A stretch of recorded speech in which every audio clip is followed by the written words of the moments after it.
Factsverse presents. Leaked photos expose covert program the government has been concealing from the public. Garrett Graff is a political writer, and throughout his career he has covered a lot of touchy subjects, including the War on Terror and the 2008 U.S. presidential election. When a friend gave him something peculiar, it piqued his interest. What a friend gave him was a government ID from somebody in the intelligence sector of the government. His friend figured since he covered political issues, he could get the ID back to its rightful owner. He also mentioned that it was found on the floor of a parking garage. When Garrett looked at the ID, he noticed something strange on the back of it. There were step-by-step driving instructions. Being the curious journalist he was, he used Google Maps to find where the directions led. What he found strange was that the directions led to a mountain peak just over 70 miles outside of Washington, D.C. He got into his car and drove there, and he found himself at a peak known as Raven Rock. The directions took him to the face of the mountain, and that was it. While Garrett was driving out to the location, he noticed massive concrete bunker doors.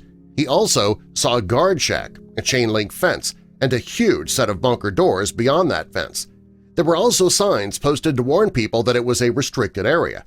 He had no idea what the facility was or what it was used for. He couldn't find the facility on any map either. The reporter and historian in him had him freaking out at this point, and he was determined to figure out what he had just stumbled upon. After doing some research, Garrett realized what he had found was known as Site R. It was a nuclear fallout shelter. He did more research and found plenty of information about the United States government's nuclear contingency plan. Some of it he found comforting, some was horrifying, but overall, everything he learned was fascinating. In 1951, as the Cold War with the Soviet Union was heating up, the Truman administration sanctioned the construction of the bunker. They hired the same people who created the New York City subway tunnels to handle the job. A laborer named Gene Bowman was one of the men on that crew. He was paid $1.35 an hour to create a tunnel in the granite of Raven Rock. He and his crew were told that they were building a tunnel. They didn't think much about it, and the finished product looked much like, well, a tunnel. Garrett described the Raven Rock complex as a freestanding city built into the side of a mountain. Site R was designed to be a backup Pentagon. The doors to Site R had doors that could withstand a 34-ton blast, which not even a nuclear bomb could penetrate. Beyond the doors were 100,000 square feet of office space so that the military officials would have enough room to set up and operate. There are also infirmaries, cafeterias, and residential areas for up to 1,400 of the United States VIPs to live. Inside the bunker, there was room for the president, the cabinet, government officials, and military personnel. The only problem was that there was no room for spouses, and that led to a famous exchange between the Supreme Court Justice at the time, Earl Warren, and another top official. When Earl was handed an ID badge for access to Raven Rock, he noticed there was not one for his wife. When he was told that she wouldn't be allowed in, he handed his ID badge back and told the official to give it to someone else. If his wife couldn't go, neither would he. Raven Rock wasn't just a place for the highest members of government to wait out the end of the world. Garrett discovered that the officials set up operation plans for every federal branch, including the IRS, even the post office. The government even put a post-bomb plan in place for the IRS. They had a way to tax damaged property instead of vaporized property. They were going to let Americans off the hook for their taxes even if the world was coming to an end. They also had a plan for people to get money to pay their taxes after a nuclear blast. Officials stashed away $2 bills in another shelter that they would redistribute as currency. When the facility was created, so were jobs for various federal departments. The Parks Department was in charge of setting up refugee camps. The Department of Agriculture was in charge of dividing up the rations. The Post Office was in charge of finding out who died in the blast. Everyone had a job to pull things together after a nuclear attack. When Raven Rock was complete, the Cold War was still a serious threat, as was a nuclear attack. Because of this, Raven Rock was operated 24 hours a day, 7 days a week. Things calmed down, and in 1992 this all ended. Operations weren't picked up again until just after the 9/11 attacks. Ever since then, the facility has again been staffed 24/7. The ID card that Garrett received brought him to Raven Rock, but this research helped him determine that there were a half dozen or more Doomsday shelters, and they all had the same function and design. There's one under the Greenbrier Resort in West Virginia. In the Cheyenne Mountains near Colorado Springs, there is another hidden Doomsday bunker similar to Raven Rock. It was built in the 50s, and it served as the command post responsible for defending the U.S. and Canada from air attacks. This facility contained a reservoir of water and fuel. There were also doctors' offices, gyms, even a Subway sandwich shop. If there were a nuclear attack, the sandwich artist working that day would earn a place with the elite chosen to survive. During his research, Garrett learned something unsettling about the end-of-the-world plans. If there was an attack and the government was restarted, nobody knew what that would mean for America. In his research, Garrett learned that the civilian population would have to fend for themselves for weeks or even months. Meanwhile, the senior government officials, they'd be taken out to these doomsday bunkers. The government only cares about preserving artifacts and the system of government rather than caring about the people. He learned that the new America would consist of top government officials and important documents like the Declaration of Independence. Garrett wanted the public to know about what was going on, so he wrote a book called Raven Rock, the story of the U.S. government's secret plan to save itself while the rest of us die. It's incredible that all this information and a book came from a lost ID badge.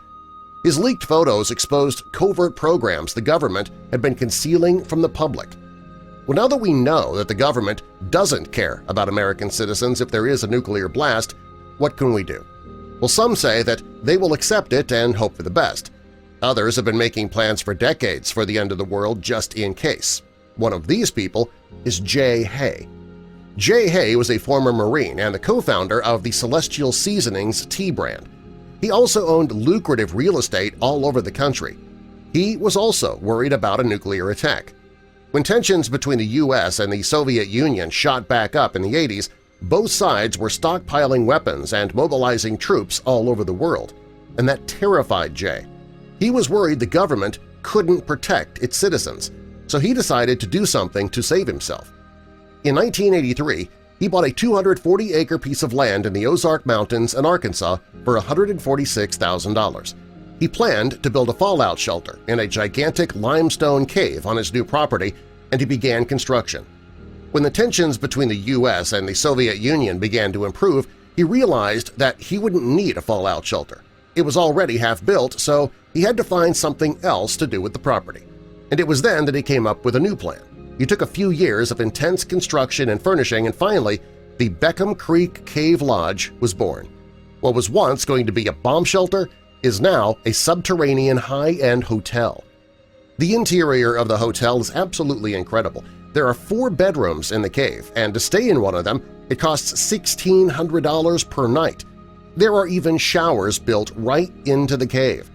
The main area has a 75-inch LED TV mounted on the limestone walls. It also has a thermal heating system which will keep you warm regardless of the cold weather outside. It also contains a state-of-the-art kitchen where something other than canned goods can be prepared.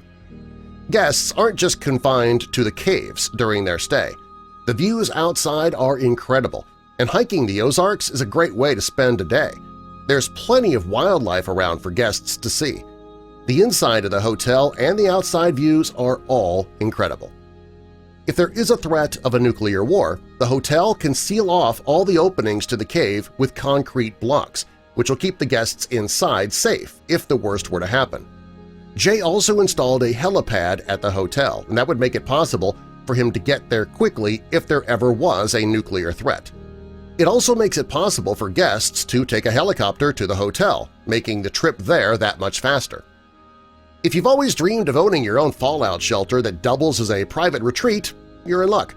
Recently, this cave was listed on the market for $2.75 million. If you did have that money to buy the property, well, you could be sure that you'd be safe if the unthinkable happened. It also makes for a great vacation home, and you won't need to worry about noise because there's nobody around for miles. With the nuclear fallout shelters designed by the government and Jay's hotel/fallout shelter, it makes you wonder how many more civilians have fallout shelters of their own. A man in California bought a home only to find that there was a perfectly preserved fallout shelter buried 15 feet below his backyard. The shelter had already been built in 1961, and there was a company who was advertising their affordable fallout shelter. Back in the 50s and 60s, people were terrified that a nuclear bomb would hit the U.S. and, well, they wanted to be prepared. Most people who do have fallout shelters or bunkers today, they keep it a secret. I mean, really, if you had a bunker or a fallout shelter and there's a nuclear warning, the last thing you want is for everybody in town showing up at your front door trying to get in. How do you turn away friends, family, and neighbors in a situation like that if the world is about to end? The people who own these types of shelters, they call themselves Doomsday preppers, and most have dedicated many years of their lives preparing for the end of time. These people stockpile food, water, clothing, fuel, and other essentials. Like the government elite, Doomsday preppers will still be around when the end comes. When the end is near, just don't try to show up at Raven Rock. Unless, that is, you are a VIP member of the government. Otherwise, you are not getting in. If you were creating your own Doomsday shelter, aside from all of the stuff you'd absolutely have to have, what are a few of the wants that you'd want in there? Some of the fun stuff. Tell us in the comments, and subscribe for more.